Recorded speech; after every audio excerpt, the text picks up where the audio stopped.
नागपुरातील 24 तास पाणी पुरवठ्याचं काय झालं? नितीन गडकरींची प्रशासनाला विचारणा। नागपुरात 24 तास पाणी पुरवठा योजनेअंतर्गत जलकुंभाचं बांधकाम सुरू। गडकरींनी प्रकल्पाचा आढावा घेतला।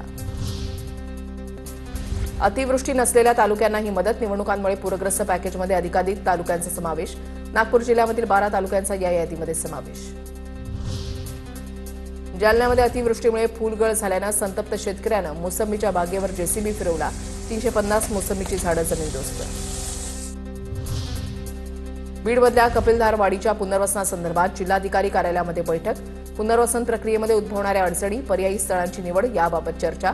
प्रशासनाकडून सर्वतोपरी मदतीचं आश्वासन। अमरावतीच्या मोझरी गुरुकुंजमध्ये राष्ट्रसंत तुकडोजी महाराजांचा 57वा पुण्यतिथी महोत्सव। हजारो पालख्यांसह लाखो भक्त गुरुकुंजमध्ये दाखल। अहिल्यानगरमधील रेणुका कला केंद्रामध्ये टोळक्यांकडून तोडफोड। हातामध्ये तलवारी आणि काठ्या घेऊन खुर्च्या आणि गाड्यांची तोडफोड। जामखेड पोलिसात गुन्हा दाखल। सोयाबीनचा खर्चही निघत नसल्यानं शेतकऱ्यांना 5 एकरमधील सोयाबीन गंजीला आग लावली। नागपूरच्या काटोल तालुक्यामधल्या चिखलागड भागामधील घटना। वाढती शेती खर्च, त्याच्यानंतर कमी उत्पादन आणि बाजारात भाव मिळत नसल्यामुळे शेतकऱ्यांचा संताप।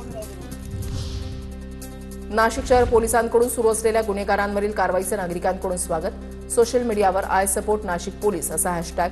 शहरातही पोलिसांना पाठिंबा देणारे होर्डिंग्ज झळकले।